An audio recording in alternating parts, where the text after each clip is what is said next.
I don't remember the sound I made when I saw her. I remember the silence after.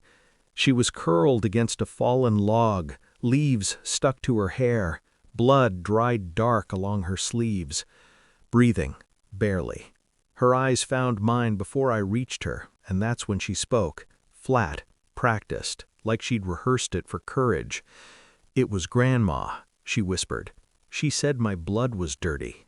Mom did nothing. She was there. Something in me closed. Not snapped, closed, like a vault door. I wrapped my jacket around her, lifted her weight like it was nothing, and walked back to the road. Each step felt measured, deliberate, already moving ahead of my grief. When I got her home and locked the door, I texted my brother one sentence. "It's our turn. Time for what Dad taught us." He didn't ask questions. He just replied, "I'm in." 3 days later, I watched my mother-in-law cry in a courtroom hallway while a bailiff stood between us. 2 days after that, my wife signed papers she didn't read fast enough.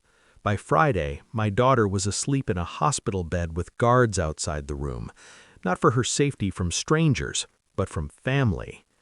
People think revenge is loud. They're wrong. The real work happens quietly, when everyone else is still pretending nothing irreversible has happened. I married into a family that believed blood was a ledger, clean on one side, tainted on the other.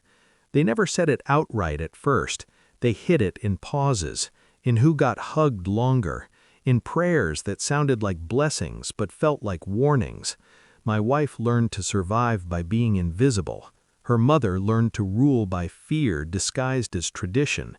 And my daughter, my bright, stubborn, curious girl, was a problem they didn't know how to erase quietly. I tried to buffer her. I thought love and distance would be enough. I thought compromise was strength. That was my first mistake. Dad used to say, "Never confuse patience with permission." I did, until the woods corrected me. At the hospital, while nurses cleaned wounds that shouldn't have existed, a social worker asked gentle questions.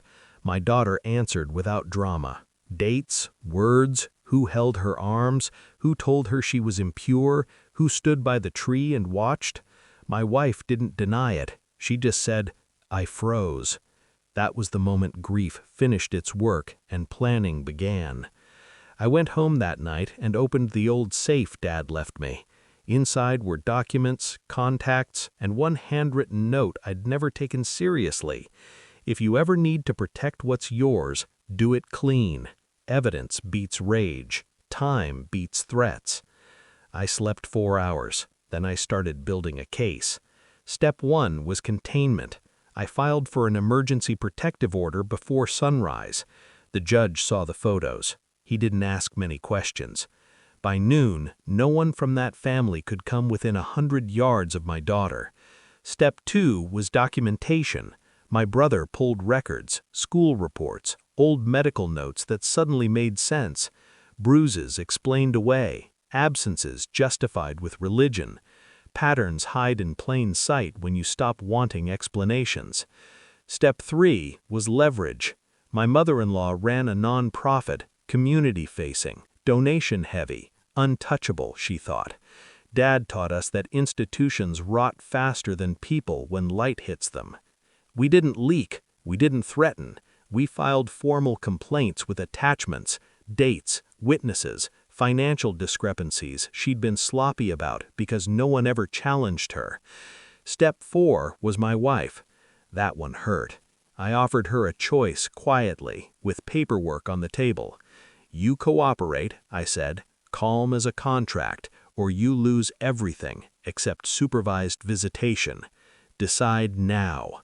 She cried. I waited. Tears don't scare me. Delays do. She signed. By Monday morning, the nonprofit board called an emergency meeting. By lunch, they suspended my mother-in-law pending investigation. By evening, donors started asking questions. She called me. I didn't answer. On Tuesday, Child Services interviewed my wife again, this time with a recorder. On Wednesday, the district attorney reviewed the case file my brother compiled, 47 pages, indexed. Thursday, the arrest warrant was approved. I watched from my car as they led her out of her house. She looked smaller than I remembered, not weaker, smaller. Power shrinks when it's named. My wife packed a bag that night. I changed the locks while she watched. "You're not a monster," she said, like that mattered. "I know," I replied, "but you're not safe." The courtroom was quiet when my mother-in-law finally looked at me. No rage, just disbelief. She'd always thought I was manageable, reasonable, a man who swallowed things. She was wrong. The judge read charges that sounded unreal when spoken aloud. The word assault does that when it's attached to someone who hides behind hymns. My daughter never testified. She didn't need to. The evidence spoke in a voice too steady to ignore. Outside, reporters asked for statements. I declined. Silence is heavier than denial. That night, my brother and I sat on my porch. He poured 2 glasses of the cheap whiskey Dad liked. He'd be proud, he said. I nodded. Pride is quieter than relief. My daughter is healing, slowly, on her terms. We don't rush strength anymore. The woods are still there, but they don't own the memory. We took it back. Sometimes I think about the moment my wife stood still instead of stepping forward, about how close I came to mistaking that stillness for helplessness instead of choice. Justice doesn't roar. It files paperwork. It waits. It shows up on time. 3 days was all it took to set things in motion, a lifetime to learn how to finish them. I don't feel regret. I feel finished.